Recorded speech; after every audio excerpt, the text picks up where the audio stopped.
Assalamualaikum warahmatullahi wabarakatuh. Waalaikumsalam warahmatullahi wabarakatuh. Apa kabar Bapak Ibu guru hebat?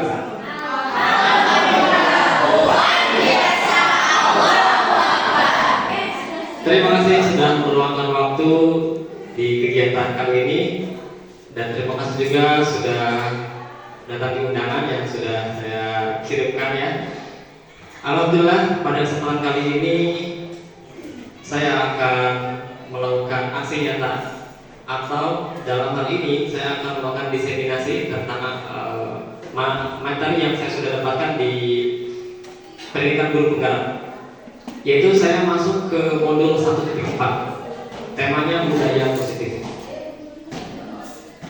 Jadi selama diseminasi ini saya nanti akan memaparkan seluruh materi-materi yang saya dapatkan beserta contoh-contohnya. Mudah-mudahan apa yang saya nanti bisa sampaikan kepada Ibu semua bisa diterima dan bisa diaplikasikan di kelas masing-masing. Harapan besarnya yaitu kita semua bisa menjadi guru yang bisa membuat atau menciptakan budaya positif di lingkungan kita, di sekolah dan minimal di kelas.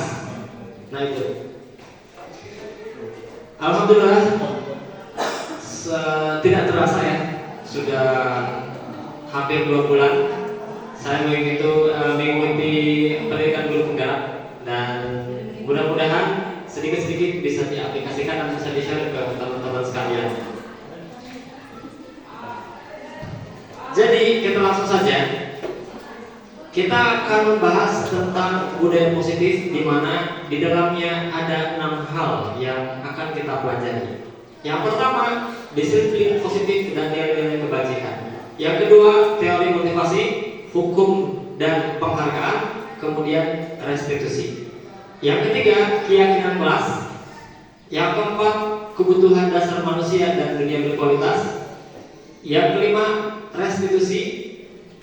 Di isinya yaitu ada 5 posisi kontrol, dan yang keenam yaitu restitusi, di mana di situ ada isinya segitiga restitusi. Kita akan bahas satu persatu dari mulai disiplin positif dan nilai-nilai kebajikan. Apa itu disiplin positif dan nilai-nilai kebajikan? Kita akan bahas setelah saya akan mensimulasikan untuk memberikan penguatan seperti apa yang dimaksud dengan disiplin. Oke, saya minta di sini ada 4 pasang ya dari Bapak Ibu sekalian untuk bisa memperagakan penguatan ini, untuk bisa meyakinkan seberapa besar keyakinan yang Bapak Ibu miliki. Nah itu, jadi silakan, ada yang mau 4 orang ke depan berpasangan. Nanti ada yang jadi A, ada yang jadi B. Yo. Ya silakan, ada yang mau? Silakan, Pak Ikul, boleh. Sama siapa pasangannya? Oke, boleh, oke. Pasangannya dengan Pak Ikul. Nanti saya pandu. Boleh. Bu Juli jangan pasti. Silakan maju ke depan sini. Silakan, nanti saya pandu. Boleh di sini. Silakan. Oke. Jadi nanti silakan sepakati dulu siapa yang menjadi A, siapa yang menjadi B. Silakan. Karena nanti si A akan mempertahankan keyakinan, tapi sebaliknya untuk yang menjadi B, dia akan merayu, membujuk seperti apapun caranya supaya itu. Jadi pokoknya pokoknya siapa yang menjadi A, siapa yang menjadi B.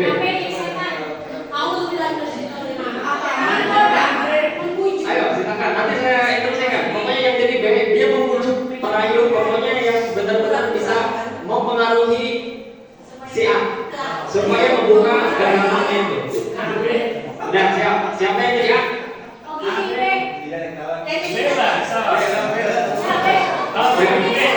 Baik dulu yang B ya. Yang A siapa? Bu Asri jadi A. Bu jadi B. Ya silakan. Geser sedikit ya. Biar sini Bu. biar nggak ke kamera kelihatan ya. Aman. Oke.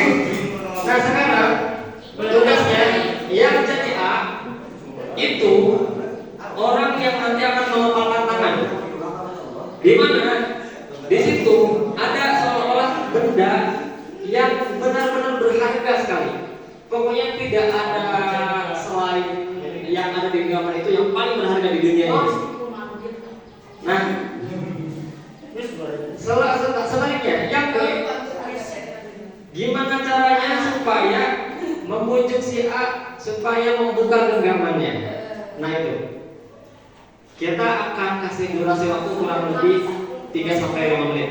Kira-kira dengan bujukan terakhir itu bisa dibuka nggak ya? Nah itu ya, silakan kita akan mulai. Yang digenggam apa? Oh iya, pokoknya sesuatu yang berharga. Di sini kita akan ilustrasi saja bahwa yang digenggam itu seolah-olah adalah sesuatu hal yang berharga, yang diyakini benar-benar berharga, melebihi apapun.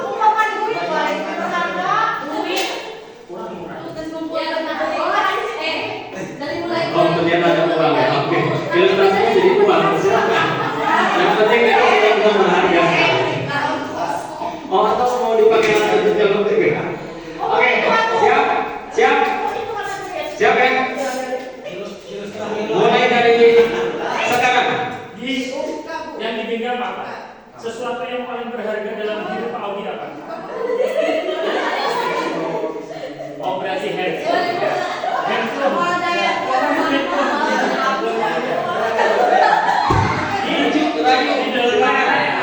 Mau dihardik, mau dimarahin boleh, diintimidasi, dipaksa boleh, diancam boleh, terserah. Boleh ya? Dibujuk, dihardik.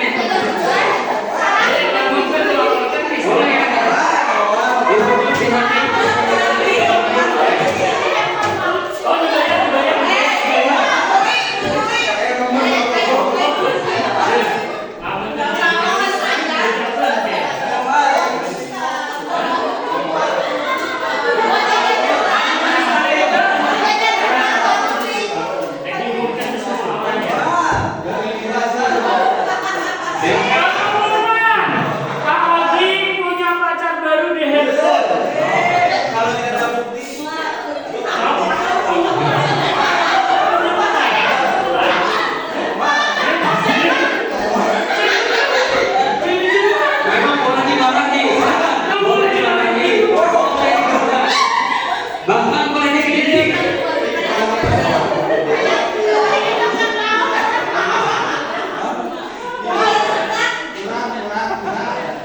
Di sisi yang satu ternyata diintimidasi oleh guru kamu. Sesuai nggak harganya? Oh enggak ternyata. Kurang lebih 1 menit lagi. Apakah berhasil dibuka? Pinjam HP, lalunya dimacet di sana.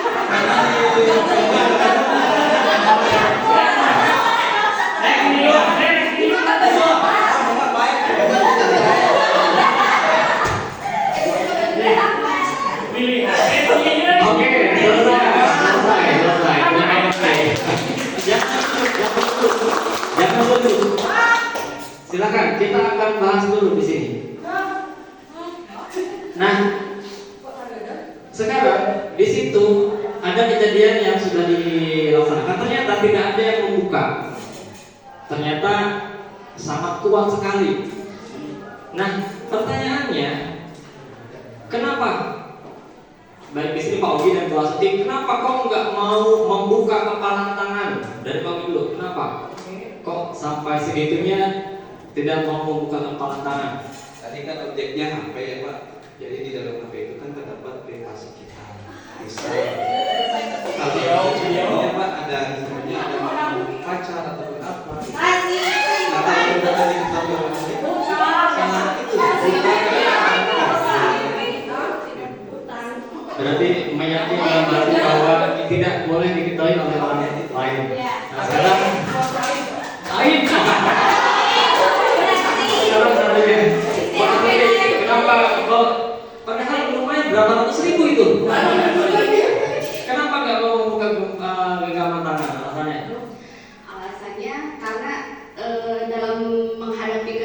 ini uang itu bukan segalanya. Oke. Tapi segalanya pakai uang. Bukan sebagai uang.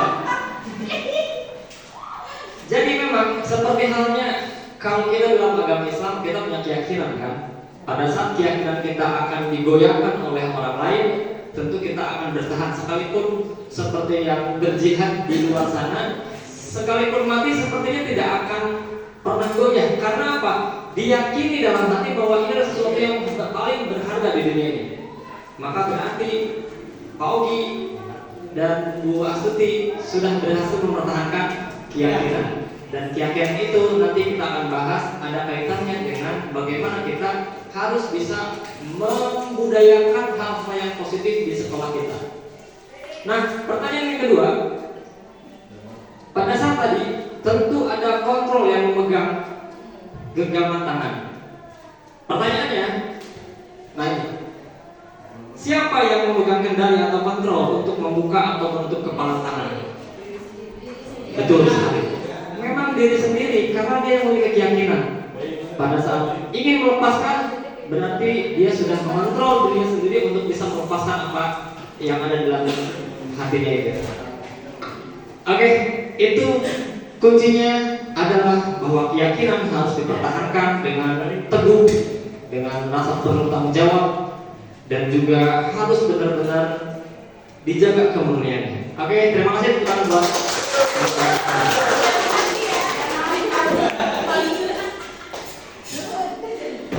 Lagi buka pakai HP. Oke, baiklah. Berikutnya,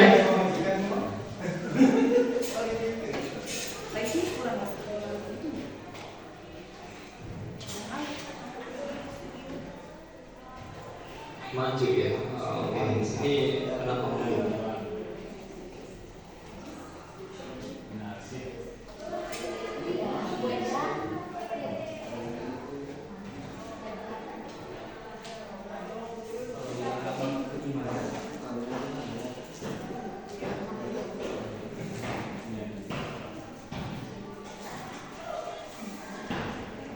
Ya, silakan Bu.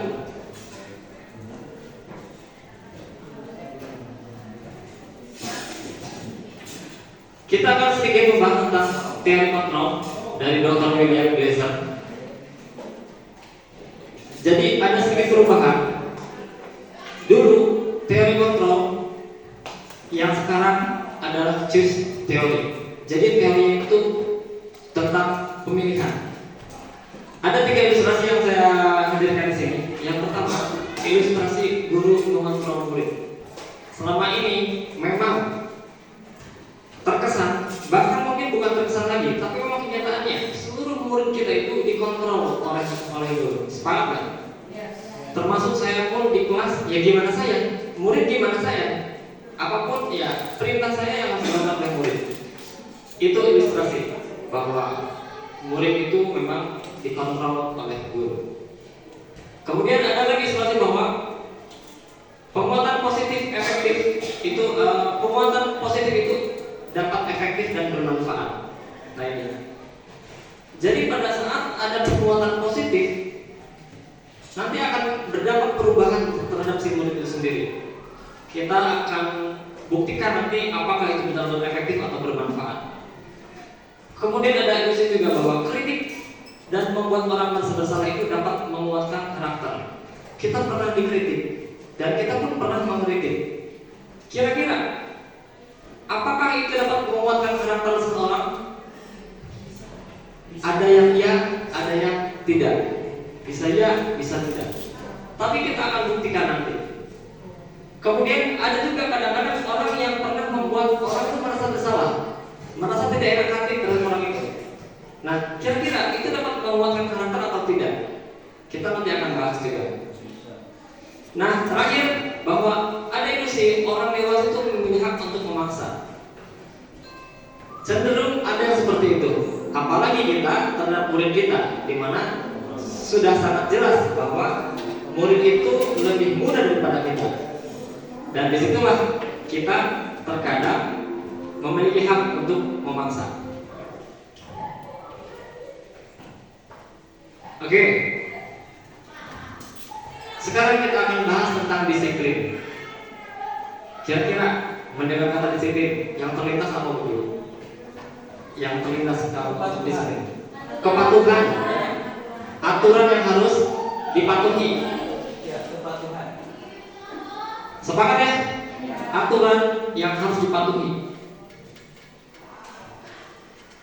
Nah ini memang sudah membudaya, betul sekali. Disiplin itu kita cenderung sesuatu yang memang harus dipatuhi oleh orang lain. Dalam hal ini kepada anak kita, anak didik kita. Jadi memang kita itu seolah-olah harus diikuti oleh siswa supaya mereka ternilai disiplin oleh kita. Nah itu.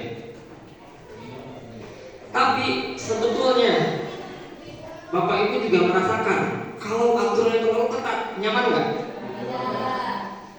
Itu tidak bisa dibohongi. Siswa pun pada saat kita paksa untuk patuh terhadap aturan, itu hatinya tidak akan nyaman, bahkan cenderung berontak.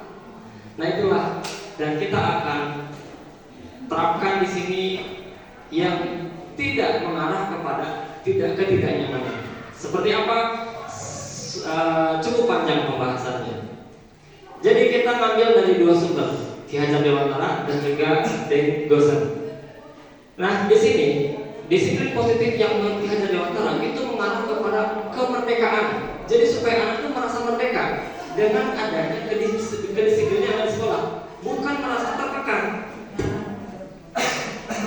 Karena yang dimaksud disiplin dari Ki Hajar Dewantara itu adalah disiplin diri yang memiliki motivasi internal. Jadi motivasinya tumbuh dari dalam diri sendiri, dalam diri siswa, bukan oleh kita. Kalau oleh kita berarti masih sifatnya eksternal. Nah itu. Dan bahkan Deng Gosen menyatakan bahwa arti disiplin itu adalah belajar. Di sini jelaskan.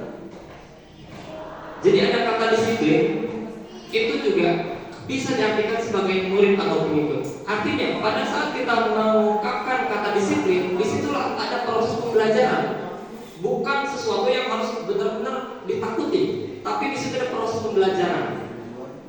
Nah, disinilah kita harus paham ya, mengapa mereka mengikuti suatu aliran atau jam tertentu, kemudian sehingga motivasi yang terbangun itu adalah muncul dari dalam diri sendiri, bukan dari orang lain. Nah itu disiplin positif menurut Ki Hajar Dewantara dan Deng Gosen. Jadi motivasi itu pasti tumbuhnya dari dua sisi ya, dari internal dan juga eksternal. Bagaimana kita berperilaku, kemudian mengapa kita melakukan segala sesuatu, itu pasti ada sesuatu yang yang memaksa kita untuk melakukan itu, punya alasan. Kemudian pertanyaan yang terakhir, pernahkah kita melakukan sesuatu untuk mendapatkan senyuman atau pujian dan lain-lain, untuk mendapatkan hadiah atau untuk mendapatkan uang? Tentu pernah ya. Nah kira-kira kalau misalnya pernah, artinya yang kita lakukan itu termotivasi oleh internal atau eksternal? Eksternal, betul sekali, karena munculnya gara-gara orang lain. Jadi kita ilustrasikan terhadap aturan. Pada saat kita membuat aturan di kelas, anak-anak itu patuh gara-gara anak sadar atau gara-gara takut dengan aturan kita? Cenderung takut. Kita tanya, nah kenapa rambutnya kok dirapikan? Jawabannya kira-kira apa? Nah itu karena takut dirazia. Gimana caranya supaya begitu kita nanya ke anak, nah kenapa rambutnya kok dirapikan? Karena saya menghargai kepala saya pengen terlihat rapi, tampan, dan juga orang melihat saya senang. Kalau sudah ada jawaban seperti itu, barulah kita berhasil menanamkan atau menanamkan budaya positif ke anak itu, bahwa memang mereka bertindak itu berdasarkan motivasi intrinsik atau motivasi internal yang tumbuh gara-gara kesadaran diri. Semua hal itu baru contoh satu, rambut misalnya. Kemudian anak-anak yang datang terlambat, yang datang tepat waktu, kita tanya kenapa? Nah kalau masih takut dimarahin gara-gara kesiangannya, berarti itu masih ada faktor eksternal, belum internal. Kita lanjut lagi.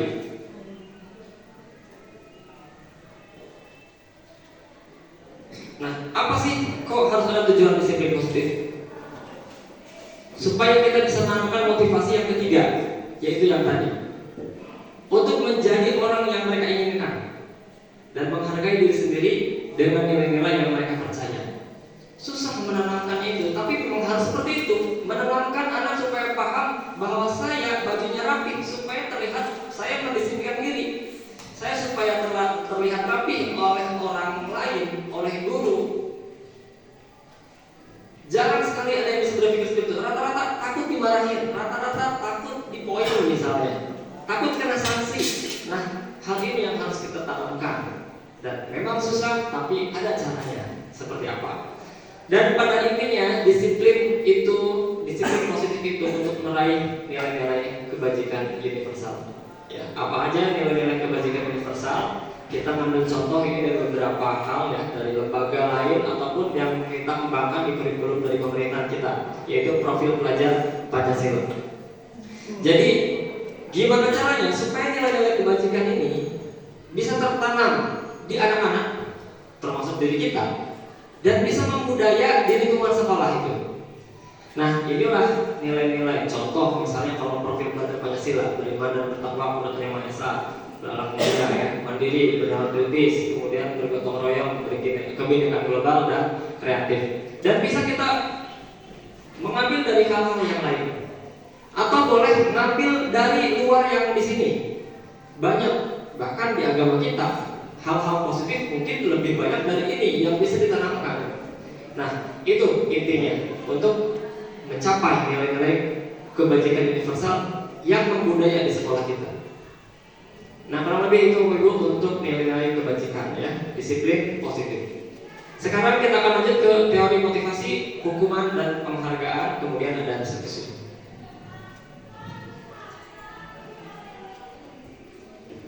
Kira-kira ya, kira-kira.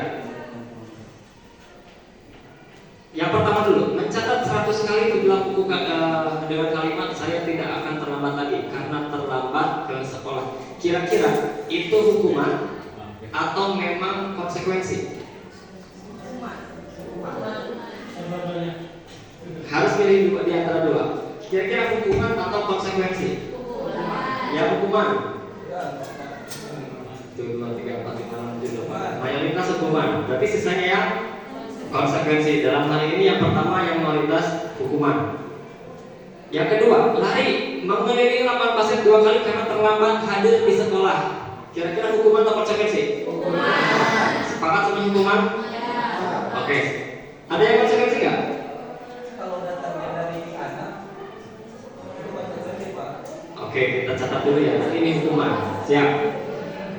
Yang ketiga, memberikan coretan yang dibuatnya di meja, membersihkan coretan yang dibuatnya di meja tulis.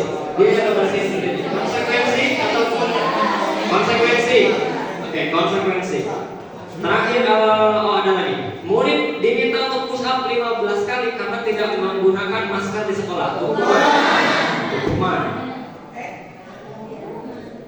Hukuman atau konsekuensi? Hukuman. Sepakat? Oke. Menggantikan kertas tugas teman yang telah dicoret-coret. Oke, kita cek jawabannya.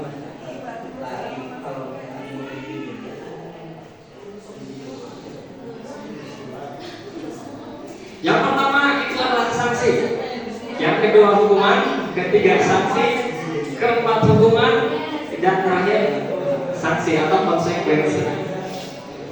Nah, Bapak Ibu, bagaimana cara memilih apa itu, bagaimana hukuman, bagaimana sanksi? Jadi mudahnya gini, kalau hukuman itu tidak ada relevansi terhadap apa yang dikerjakan murid. Enggak ada hukumannya. Enggak ada hukumannya enggak ada. Jadi jauh banget. Tapi kalau ada konsekuensi atau sanksi itu ada keterkaitan. Nah itu, ya silakan Pak. Jadi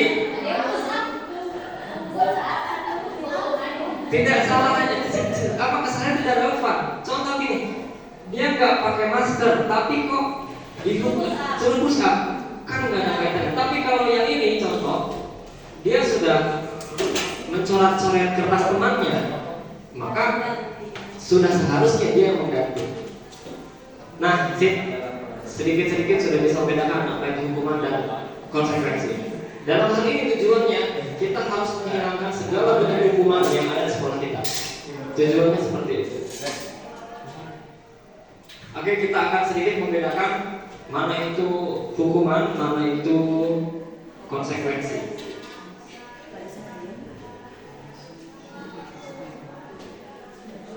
Jadi, kalau kita masih menggunakan hukuman, maka sebetulnya itu adalah identitas yang sangat gagal. Tapi kalau kita masih pakai konsekuensi dan restitusi nanti, maka disitulah bentuknya disiplin. Jadi kalau kita menerapkan kedisiplinan tapi masih menghukum, maka gagallah kita mendidik anak. Maka hukuman itu harus dihilangkan, ganti dengan konsekuensi dan restitusi. Restitusi ini hal baru ya. Saya juga baru dapat di modul ini. Kenapa kok ada istilah restitusi? Nanti kita bahas. Nah, jadi ciri-cirinya gini. Kalau menghukum itu, Pak, itu pasti akan ada sakit hati di anak. Nah, kalau konsekuensi dan memang harus terjadi. Dan pada saat anak melakukan konsekuensi itu, anak pasti akan merasa, oh wajar. Responnya gitu, oh wajar. Nyobekin kertas, mengganti dengan kertasnya. Oh wajar, karena saya yang menyobekin, saya tanggung jawab. Nah itu. Tapi kalau hukuman, itu pasti ada sakit hati di situ. Gara-gara nggak pakai masker, disuruh push up. Nah itu kan luar biasa. Nanti ada membekas di sana. Dan banyak sekali di sini ya. Kalau hukuman itu identik dengan tidak nyaman, kemudian anak-anak jadi korban, kemudian anak-anak tersakiti, perilaku bahkan ada sedikit ada agresif. Beda kalau dihukum sama kita, anak-anak kalau bahasa kitanya apa? Nastar ya. Jadi langsung naik marah, gitu tuh. Nah, sistem tidak akan berjalan bila murid tidak takut. Ini, jika pada saat murid terus tidak takut gara-gara dihukum, maka hal yang lebih parah bisa terjadi yang kita dapatkan. Makanya nauzubillah di berita-berita kemarin sampai ada siswa yang menggorong leher gurunya, itu mungkin ada sedikit indikasi kepada hukuman yang membekas sakit hatinya. Nah, oke, ini adalah sedikit perbedaannya. Sedangkan kalau restitusi ini sesuatu hal yang baru, di mana kita akan melakukan pendekatan ngobrol dengan murid supaya murid itu bisa memperbaiki dirinya sendiri tanpa ada dorongan dari kita. Kita hanya memberikan beberapa komunikasi internal ya, stimulan supaya anak-anak mendorong dirinya untuk bertanggung jawab dan memberikan dampak positif terhadap dirinya sendiri. Oke, kita lanjut lagi slide berikutnya. Nah, ini restitusi, yaitu menciptakan kondisi bagi murid untuk memperbaiki kesalahan dirinya sendiri, sehingga mereka bisa kembali pada kelompok mereka. Jadi mereka nanti akan menyaman kembali normal kembali. Setelah kita adakan restitusi, anak itu seolah-olah tidak ada apa-apa, seolah tidak sudah berkelahi, seolah tadi tidak mencoret-coret kertas gitu. Jadi anak-anak akan normal kembali sedia kala, seperti sedia kala. Itu restitusi. Restitusi ini akan dibahas nanti di akhir, karena ada restitusi tentang bagaimana posisi kita mengontrol diri kita dan juga restitusi untuk menyelesaikannya. Kita akan langsung saja ke keyakinan kelas. Nah, ini materi yang berikutnya, keyakinan kelas. Mengapa kok keyakinan kelas? Jadi istilah ini sebetulnya baru banget.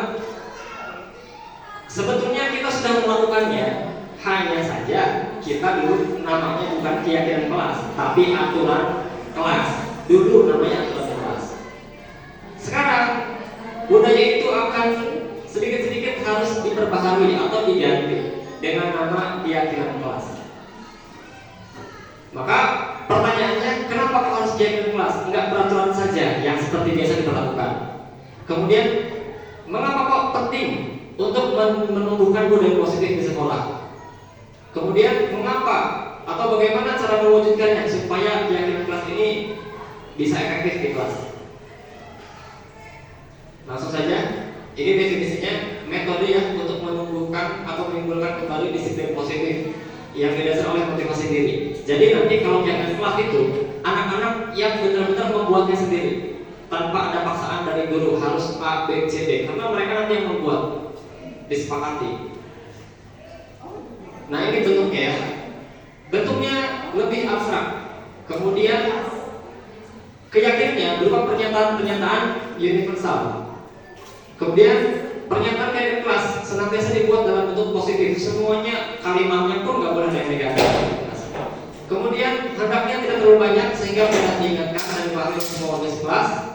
Berikutnya kegiatan kelas juga sebaiknya sesuatu yang dapat diterapkan di lingkungan tersebut. Jadi jangan terlalu ngawur kemana-mana. Nah, kemudian untuk semua warga ikut berkontribusi. Jadi seluruh warga yang nanti kita akan bentuk keyakinan kelasnya harus berkontribusi, harus menyumbangkan pola pikir dan minimal menyepakati apa yang sudah dibuat secara bersama-sama. Terakhir, bersedia meninjau kembali keyakinan kelas dari waktu ke waktu. Jadi sifatnya tidak permanen. Kalau suatu saat ada kejadian tertentu yang harus diyakini atau yang harus disepakati, maka bisa diganti, bisa ditambahkan. Nah ini contoh yang sudah saya buat dengan kelas TKJ 1. Jadi pada saat anak-anak itu mau mulai belajar, sebelum kita mulai, kita bacakan lagi ini. Dan ini hasil 1 jam pelajaran, kita diskusi bareng, ngobrol bareng, kita tanya. Contoh, bahkan pada saat di tengah-tengah ada perubahan. Pada saat kita mau praktik, anak-anak itu pada nggak mau ke kelas, nggak mau ke bawah ngambil alat-alat. Maka di situ ada hal yang harus diselesaikan. Sampai 1 jam pelajaran saya nunggu anak-anak ke bawah, ternyata nggak ada yang mau. Alasannya apa? Karena panas. Dan akhirnya ramai di kelas saling menyalahkan. Saya sudah, dia yang belum. Kan saya sudah kemarin, dia belum. Akhirnya terjadi masalah. Nah disitulah harus diselesaikan. Barulah ditambahkan akhirnya, ditambahkan di poin kebersamaan. Tadinya nggak ada. Akhirnya setiap anggota kelompok mengambil dan mengantarkan alat praktik secara bergiliran dengan jadwal yang tersusun. Dan itu anak-anak sendiri yang buat. Kita hanya membantu mengkoreksi struktur kalimatnya saja. Contoh untuk meningkatkan kedisiplinan ada di situ kan. Jadi di situ kita ambil nilai kebajikannya apa. Kalau tadi kebersamaan, kemudian ada lagi memainkan handphone misalnya. Karena anak-anak protes, Pak kalau bisa lagi belajar nggak ada yang main handphone, ya udah kita buat di keyakinan. Misalnya memainkan handphone hanya ketika diizinkan oleh guru. Nah itu. Di situ ada nilai keyakinan berarti menghormati guru. Diyakini ada nilai kebajikan maksudnya. Nilai positifnya yaitu menghormati guru. Nah ini contohnya ya. Dan membuat ini juga ada runtutannya, tidak bisa diselesaikan di materi yang singkat ini. Ini hanya gambaran umumnya saja. Nah sekarang kita akan konversi yang biasa kita buat aturan. Kita akan konversi nilai kebajikan yang ditujunya sebetulnya apa. Contoh, mengembalikan barang ke tempatnya, nilai positifnya, nilai kebajikannya apa dari sisi itu? Tanggung jawab. Dilarang mengganggu orang lain. Toleransi, sopan. Saling menghargai. Menghargai. Hadir di sekolah 15 menit sebelum pembelajaran dimulai. Disiplin. Ya. Di sini jawabannya betul. Tanggung jawab, yang kedua menghormati, yang ketiga disiplin. Jadi kita nanti harus mengambil nilai kebajikan itu apa sih? Pada saat kita membuat keyakinan kelas, harus ada nilai kebajikan yang dituju. Nah itu, supaya anak-anak nanti meyakini bahwa saya harus bertanggung jawab, bahwa saya meyakini harus menghormati sesama, bahwa saya meyakini bahwa saya harus disiplin. Nah itu. Kemudian berikutnya yang keempat, kebutuhan dasar manusia dan dunia berkualitas. Nah, jadi kita akan sedikit merujuk kepada materi yang modul 1 Bapak Ibu. Saya pernah di modul 1 itu benar-benar merasakan bahwa kita itu jauh sekali dari yang namanya guru yang seharusnya. Di mana kita harusnya berfokus kepada anak itu benar-benar menghambakan anak, ada istilah seperti itu. Semuanya harus demi murid. semuanya harus untuk murid. Maka di situ pembelajarannya harus berpusat pada murid. Di sini ada 5 kebutuhan dasar manusia. Kita semua termasuk butuh yang seperti ini. Tapi nanti kita akan konversikan kepada kebutuhan anak-anak kita di kelas atau di sekolah. Apakah kebutuhan ini semuanya sudah terpenuhi? Tentu saja kebutuhan ini nanti akan kita konversi juga kepada hal-hal yang positif, bukan kepada hal yang negatif. Kita yakin bahwa kita harus butuh bertahan hidup. Contohnya makan, maka makan itu adalah masuk ke bertahan hidup. Kita butuh minum, bertahan hidup. Kita juga pasti butuh kebebasan, pasti.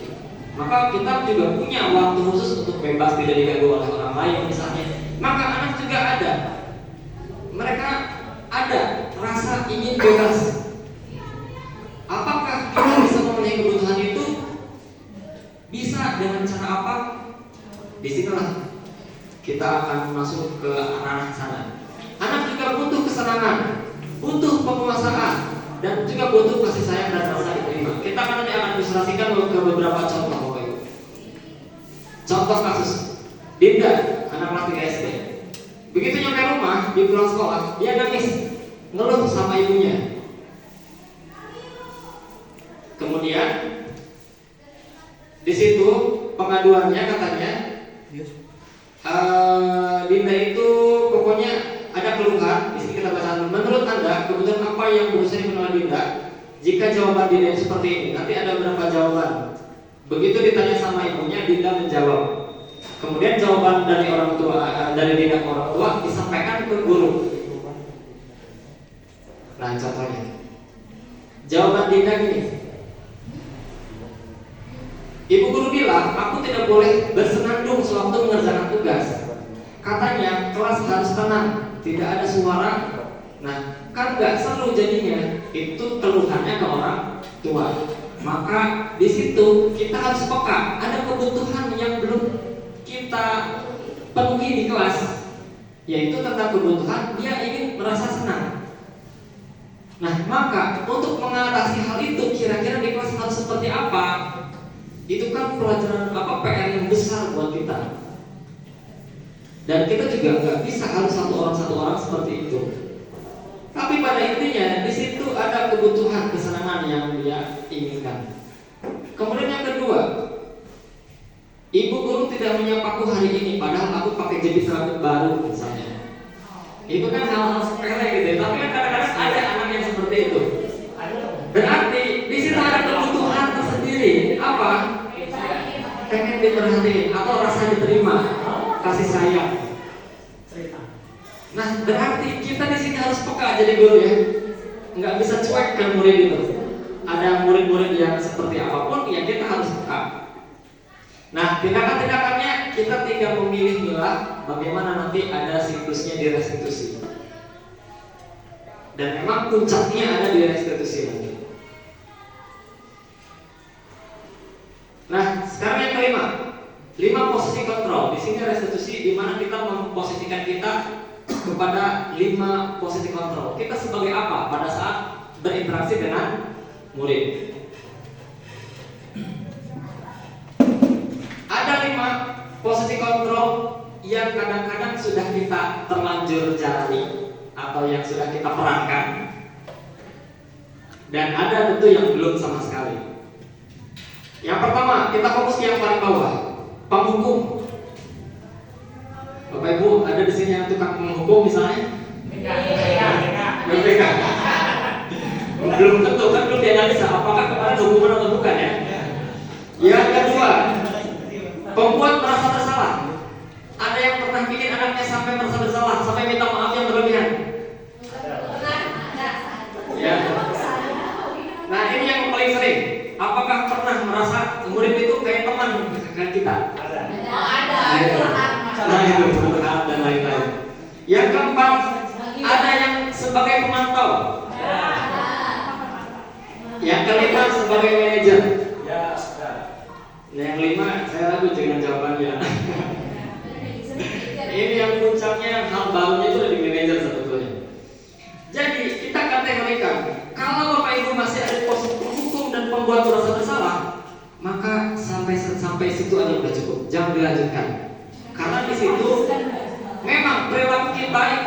sebagai pengontrol yang negatif. Identitasnya kita gagal pokoknya. Kemudian yang kedua, yang ketiga, 4 ke 5, maka di situ adalah perilaku kontrol yang positif. Bahkan kalau Bapak Ibu sudah bisa memerankan sebagai manajer, disitulah kita sudah bisa mengontrol diri dan orang lain. Di situ identitas sukses.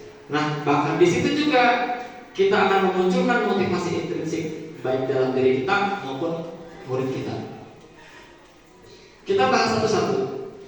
Si penghukum itu cenderung ada juga yang bermain verbal dan ada juga yang main fisik. Tapi sepertinya kalau fisik kita sudah tinggalkan hal itu. Kita langsung fokus ke bawah aja.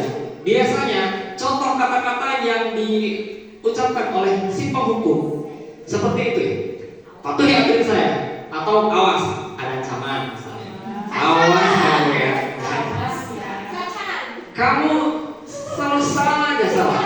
Nah, itu penghukum. Walaupun itu bukan hukuman secara fisik, tapi verbal kena itu. Nah, contoh lagi. Pasti selalu yang terakhir selesai. Kamu tuh langganan yang paling terakhir selesai misalnya gitu. Itu adalah kalimat yang salah satu dianggap penghukum. Maka ciri-cirinya itu, gurunya itu pengen supaya si murid itu harus gimana dia, harus menuruti, yaitu dengan cara dia. Nah, itu untuk cara penghukum. Berikutnya, pembuat merasa bersalah. Posisi ini, nah, guru memang ada lemah lembutnya, tapi nyelkit gitu ya di hati anak-anak. Anak-anak sampai nggak tega, bahkan kalau nggak tega masih penting, tapi kadang-kadang merasa nggak enak banget. Nah ini, contoh ya, ibu sangat kecewa sekali sama kamu. Akhirnya dia merasakan nggak enak kan, nggak enak hati. Nah itu berarti kita sedang membuat anak-anak merasa bersalah dengan kita. Sering kayaknya. Berapa kali Bapak harus membantai kamu ya? Nah itu juga sama. Gimana coba kalau orang tua kamu tahu kamu berbuat begini, kira-kira seperti apa? Itu yang sering kita lakukan Bapak Ibu. Ternyata di sini saya juga bahas, selama ini yang saya lakukan ternyata salah. Karena memang ini cenderung sedikit menghukum secara halus. Nah itu. Ciri-cirinya apa?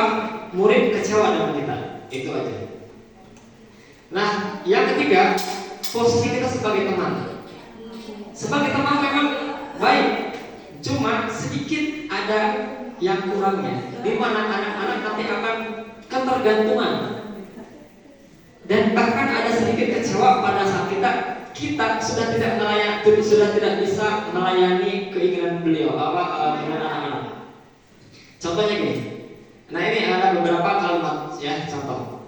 Ayo bantulah demi bapak atau demi ibu ya. Ayo ingat ayo ingat tidak bantu bapak selama ini, misalnya gitu. Ya sudah, kali ini tidak apa-apa, nanti ibu bantu bereskan. Jadi anak-anak itu merasa terlalu nyaman dan terlalu mengandalkan si guru, dan pada saat si guru itu tidak ada, maka dia akan kecewa. Ya gimana sih gimana sih ibu ini? Kemarin kan katanya gini, kenapa sekarang mau nggak ada, misalnya gitu. Nah, di sini ada hal negatif ya. Bila suatu saat guru tersebut tidak membantu, maka murid akan kecewa dan berkata, saya pikir bapak ibu itu teman saya.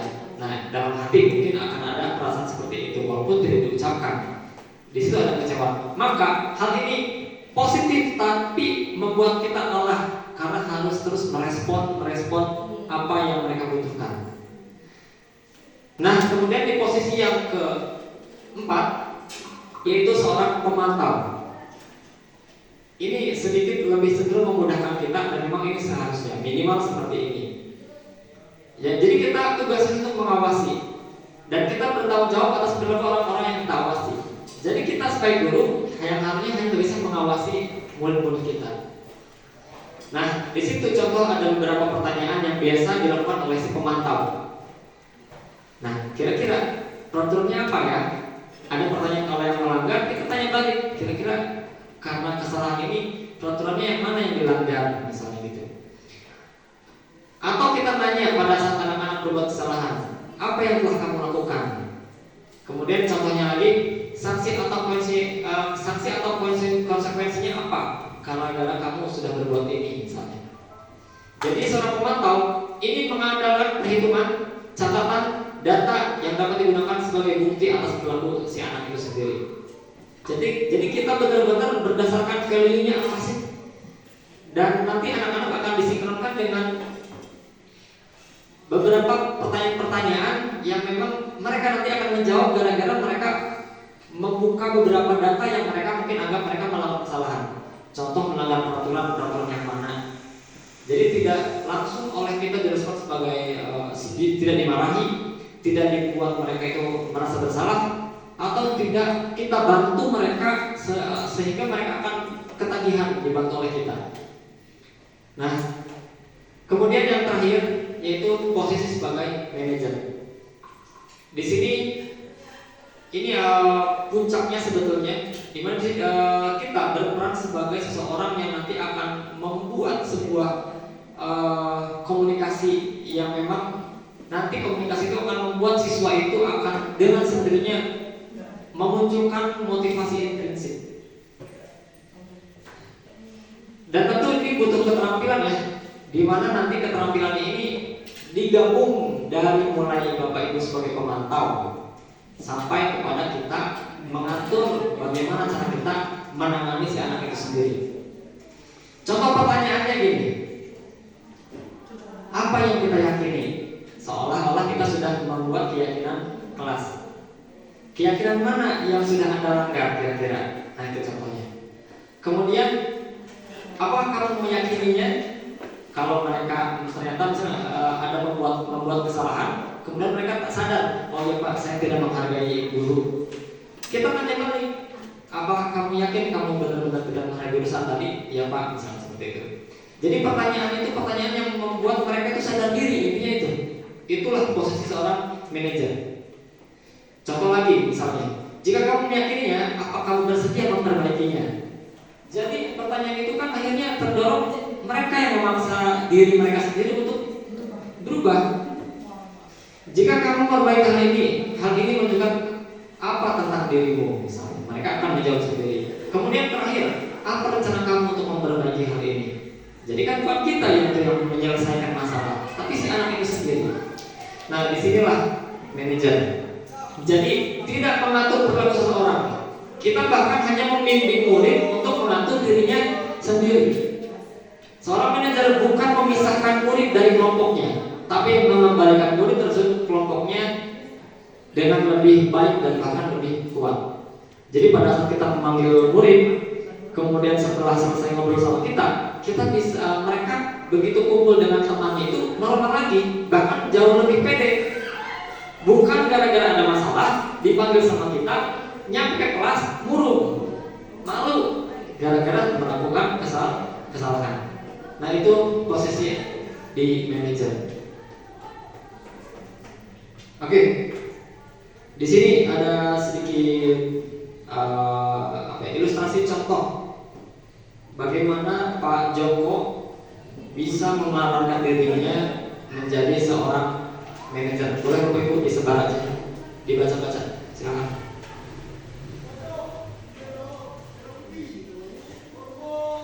Ada 8 tempat ya, boleh ke belakang.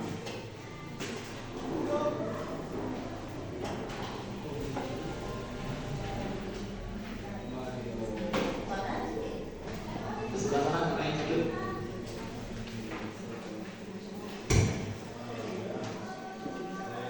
Oke, jadi di situ ada contoh tindakan Pak Joko. Silakan 1 menit. Kira-kira pertanyaannya nanti yang mencirikan nilai restitusinya itu yang mana? Tindakan yang mana? Kalimat yang mana yang mencirikan bahwa Pak Joko itu sudah melakukan restitusi? Silakan, kalau yang mau jawab silakan angkat tangan. Boleh dibacakan dari situ.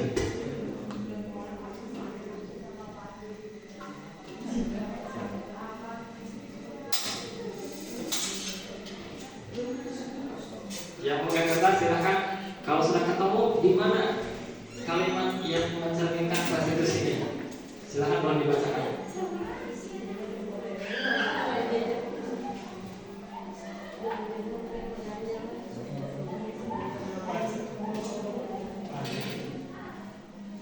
Ada?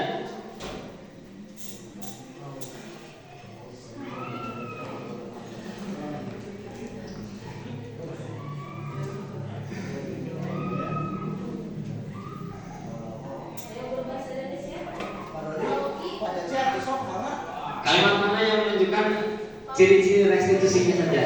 Fokus di kalimat itu aja, gak apa-apa. Oke, Tunjukkan ketegasan. Baiklah. oke, sip, boleh. Oke, langsung. Baiklah, Bapak di sini bukan untuk mencari siapa yang salah. Bapak di sini untuk mencari penyelesaian sama-sama.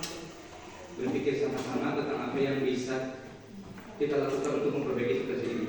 Kalian pasti melakukan itu dengan alasan ya, Patisum yang melempar-lemparan makanan begitu. Nah itu. Tapi di akhir masih ada ya. Sampai di klimaks akhir itu ada ya. Iya, Pak. Dan di akhir di situ ada beberapa kalimat dari anaknya yang paling penting. Sukanya jadi anaknya.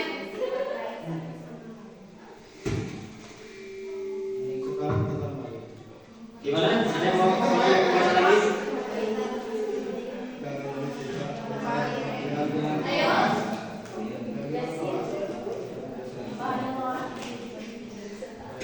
Jadi di situ ada kalimat untuk membalikan kembali kira-kira keyakinan kelas yang mana.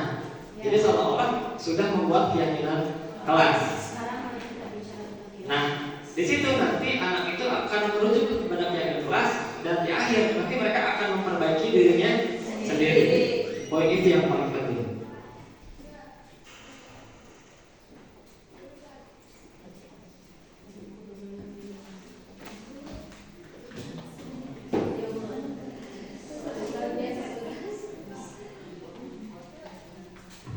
Nah, sekarang yang ini contoh kasus Fajar. Fajar itu ceritanya saya singkat ya. Fajar itu pokoknya setiap belajar bahasa Inggris selalu tidur. Sampai-sampai sering-seringnya akhirnya ibu guru memanggilnya. Tapi di sini sedikit memberikan sedikit memberikan mungkin pressure ya, tekanan. Jadi Fajar itu disuruh maju ke depan, kemudian pada saat ke depan dia nggak bisa ngapa-ngapain. Akhirnya sama ibu gurunya ada kalimat, Fajar makanya jangan jujur-jujuran, lain kali perhatikan, sudah sana duduk kembali. Kira-kira siapa yang bisa melempar kembali ke temannya yang lain. Setelah selesai ngomong lagi ke Fajar, gimana kamu Fajar? Kamu tidak kasihan sama ibu ya? Ibu sudah capek-capek mengajarkan kamu, tidak kasihan sama ibu. Nah, kira-kira kalimat itu posisi kontrol sebagai apa? Teman. Merasa tidak bersalah. Gimana kamu Fajar? Kamu tidak kasihan sama ibu ya? Ibu sudah capek. Merasa bersalah. Merasa bersalah. Oke, kita lihat di sini.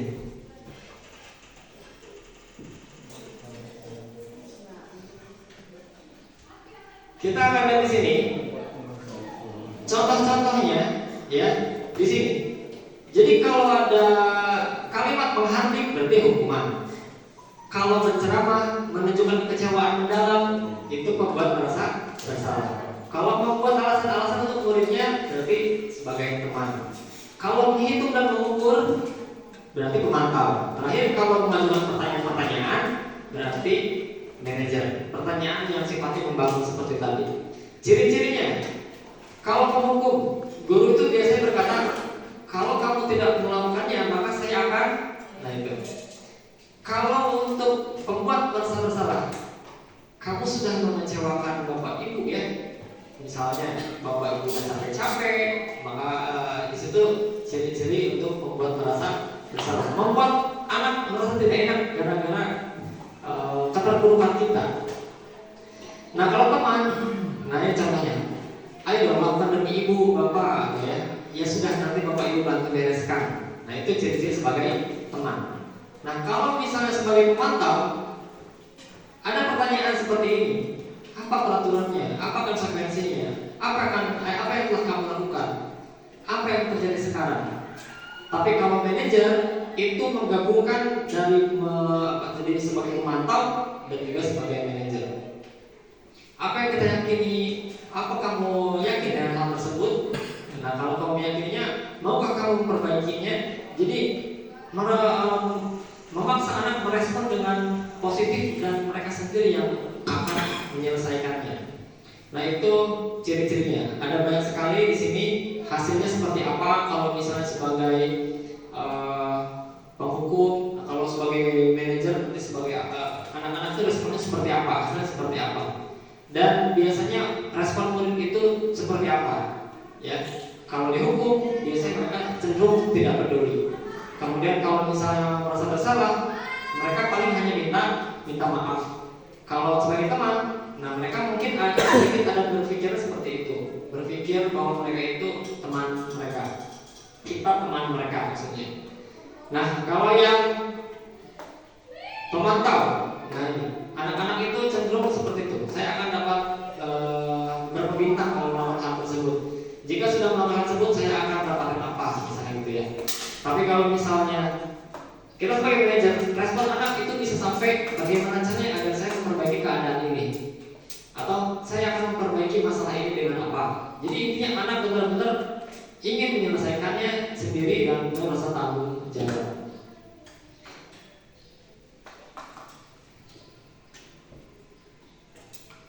Oke, yang terakhir segitiga restitusi. Ini sebetulnya contoh video saya, nanti kita bisa skip aja.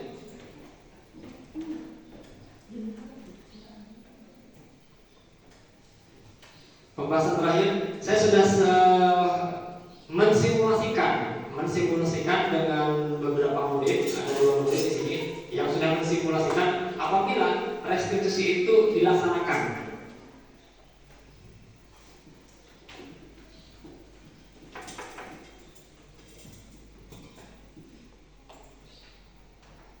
Internet aja dong, internet.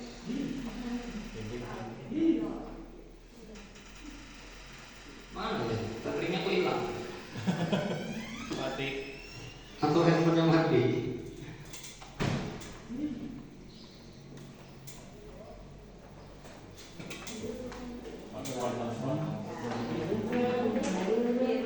Silakan Bapak Ibu sambil minum. Kalau kurang ambil lagi. Pak. Terus coba. Warna 2000.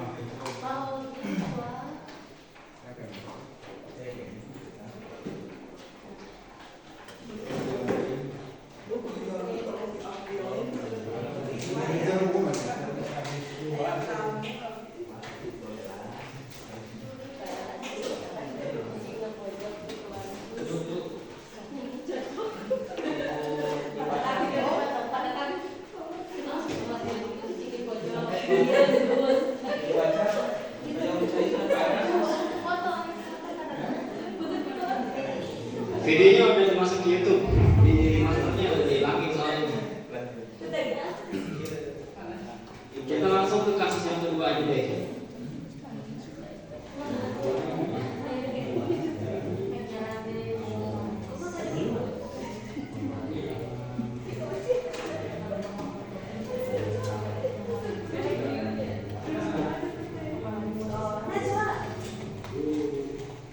Kita percepat ke kasus yang kedua aja.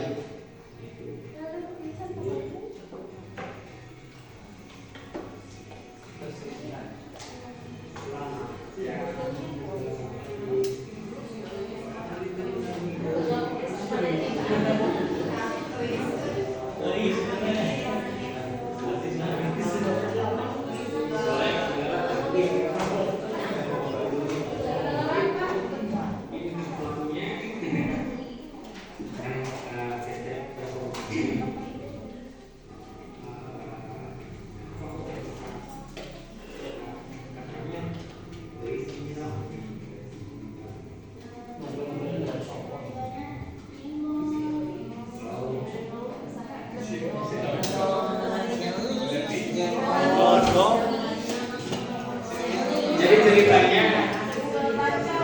ceritanya Elis itu lagi megang air minum di gelas. Kemudian Najwa nggak sengaja nyenggol. Secara responsif gitu ya, si Elis itu nyiram minumnya itu ke kerudung Najwa sehingga kotor dan terjadilah perselisihan. Maka saya panggil, kemudian di situ ada kalimat-kalimat yang tadi sebagai manajer itu, ada restitusi di situ. Jadi intinya supaya Elis itu bertanggung jawab kepada Najwa. Maka ya seharusnya sih kedengaran nih kalimat-kalimat si Elis itu seperti apa. Ya udah, gini aja deh. Sudah berlalu lalu, tidak produktif,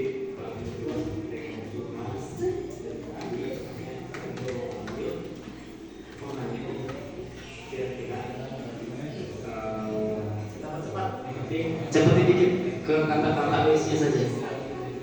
Di sini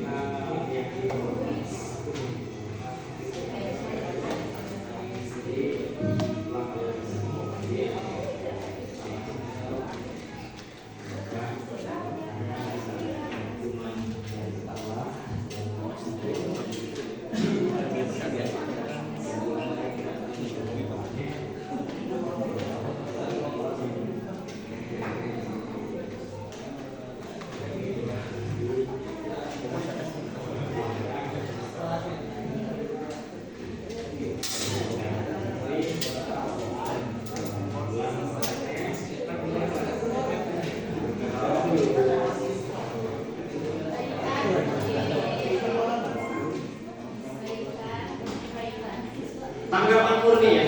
Saya memang sengaja membuat video ini semurni mungkin.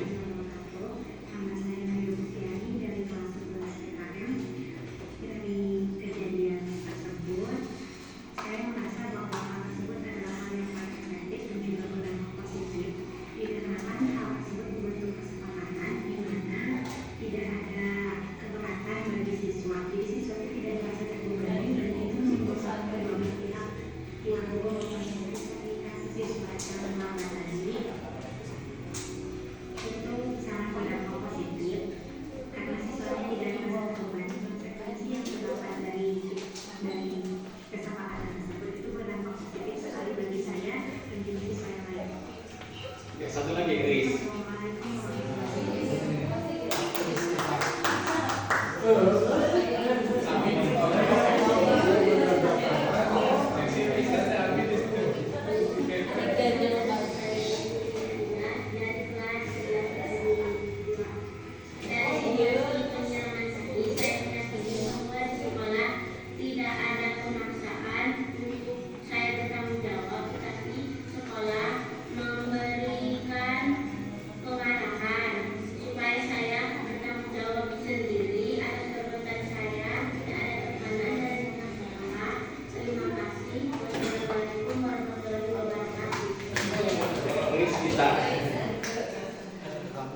Oke, jadi ini sebetulnya respon natural ya, Bapak Ibu.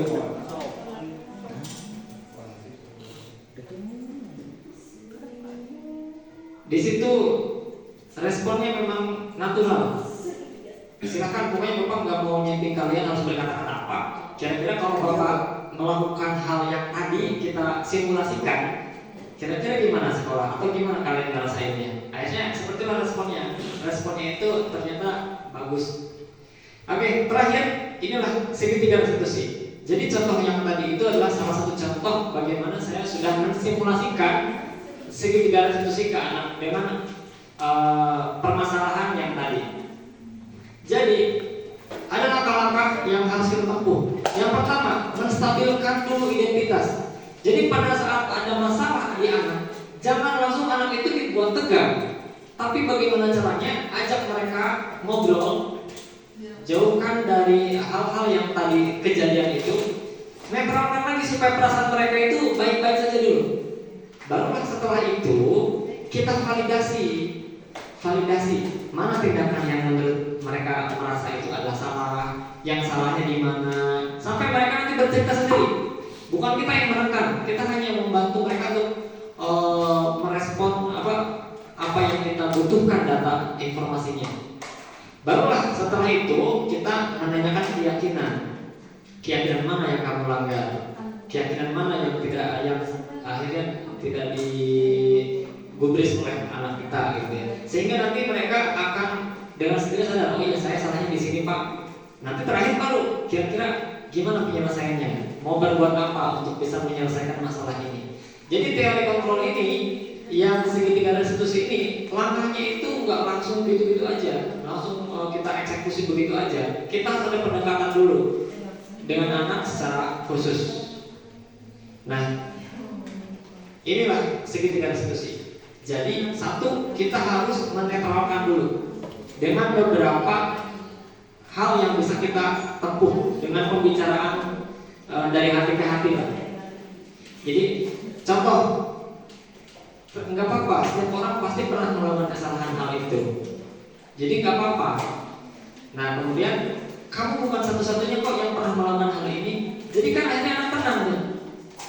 Daripada kita interogasi secara berlebihan gitu. Jadi mereka akan merasa tenang. Iya Pak, gitu. Paling gitu responnya. Nah setelah itu, setelah stabil, mereka stabil, barulah kita menanyakan keyakinan sekolah atau kelas apa yang telah kita sepakati, yang dilanggar yang mana gitu. Kemudian setelah ini kamu sebetulnya pengen jadi seperti apa. Setelah itu beres, barulah kita validasi tindakan. Apakah cara yang lebih efektif untuk mendapatkan apa yang kamu butuhkan? Kira-kira kamu mau bagaimana tanggung jawabnya seperti tadi. Nah, kalau itu sudah diraih, insya Allah anak-anak kita itu akan menjadi anak-anak yang positif. Dalam dirinya benar-benar menumbuhkan hal-hal yang positif tanpa ada paksaan dari pihak sekolah. Nah, itu kurang lebih Bapak Ibu segitiga restitusi yang sudah saya simulasikan dan puncaknya ada di situ, yaitu segitiga restitusi. Jadi Bapak Ibu sekalian, kesimpulannya budaya positif itu adalah sesuatu hal yang memang secara turun-temurun sebetulnya tidak ada, cuma bentuknya saja berbeda dan cenderung ada hal-hal yang negatif yang bisa berdampak ke anak selama yang kita lakukan sekarang ini. Berbeda dengan yang ini, kalau kita laksanakan ke depan, maka nanti hal-hal negatifnya itu akan hilang.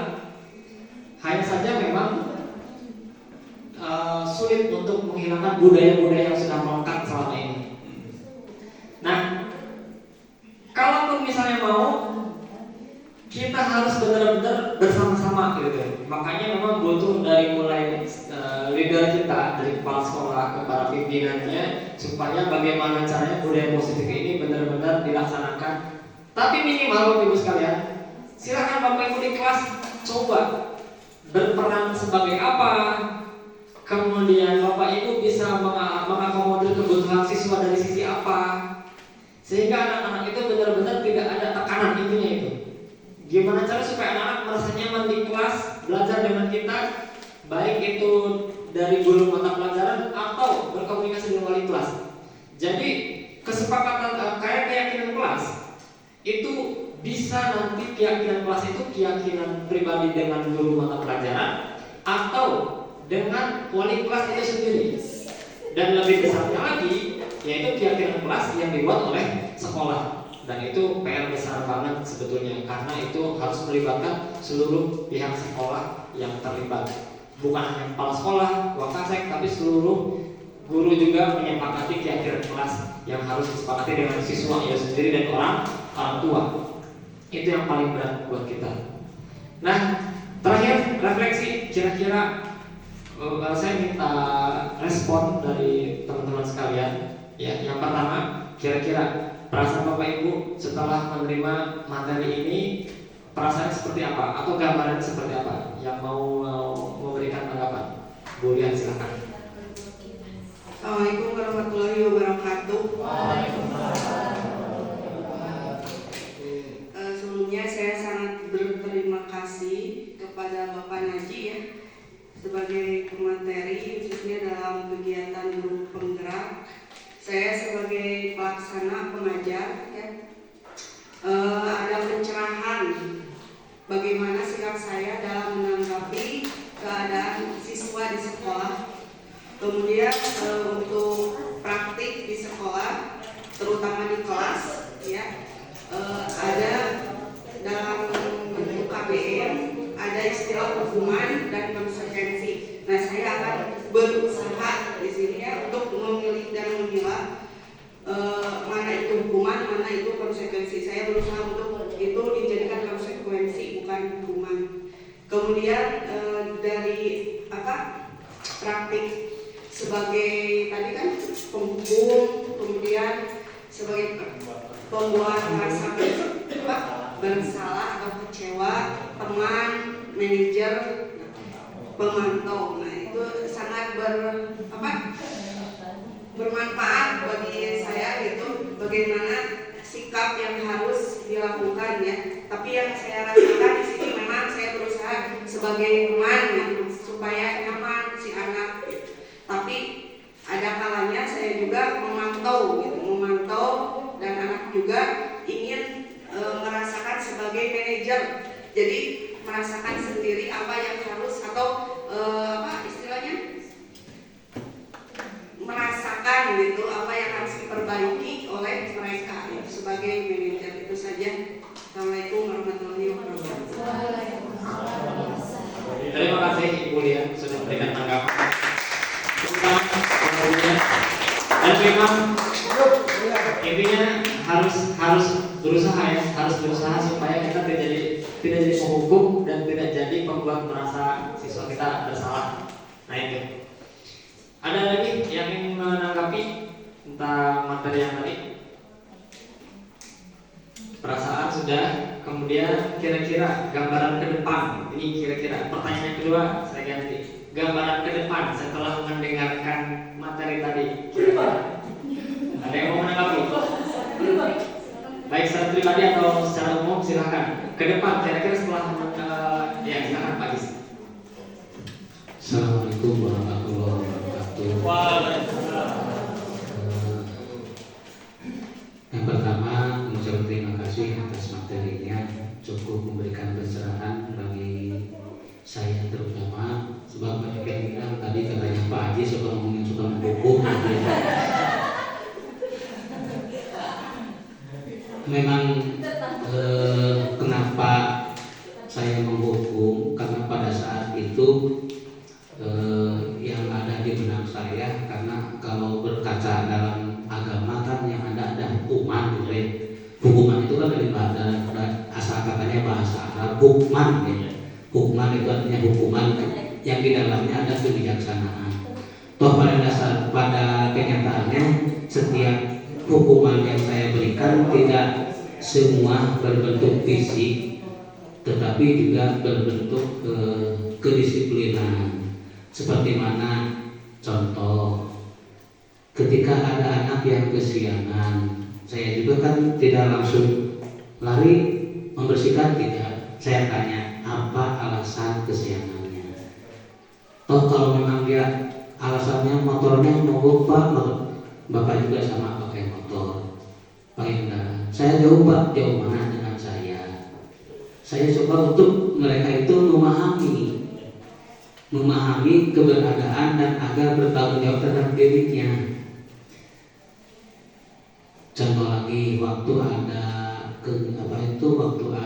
kasus yang kayak apa tadi ditampilkan itu, ada anak saling tampar, jadi alhamdulillah pada saat itu sudah saya selesaikan, bahkan sudah saling berjabat tangan dan untuk tidak melanjutkan permusuhan. Kalau nggak salah itu saksinya ada beredarnya, saya udah alhamdulillah. Ya, lalu ada lagi kasus yang kehilangan HP. Bapak aja juga sendiri kan tahu. Alhamdulillah udah saya selesaikan tanpa CCTV juga, saya alhamdulillah udah HP-nya udah kembali, uangnya udah kembali. Artinya dalam sekalipun ilmunya baru sekarang Pak, tapi pernyataan saya, perlakuan saya mungkin setidaknya ada yang sama dengan yang Bapak sampaikan. Yang intinya saya juga berusaha untuk menjadi manajer Pak, karena dengan manajer itu menyadarkan anak-anak kita agar mereka kedepannya tidak kebergantungan kepada kita terus. Ya, intinya itu memang ilmu psikologi ya Pak. Itu aja. mungkin mudah-mudahan saya terima kasih yang pertama atas ilmunya. Mungkin secara keilmuan baru saya terima, tapi kalau dalam pelaksanaan perasaan saya dari kemarin sedikit atau tidaknya saya sudah berupaya untuk menjadi manajer, gitu Pak. Untuk selanjutnya dengan berbagai kekurangan yang saya miliki, saya sebagai guru BPPK mohon arahan dan saran dari semuanya. Mohon sekian. Assalamualaikum warahmatullahi wabarakatuh. Terima kasih Pak Sis. Betul sekali Bapak sekalian.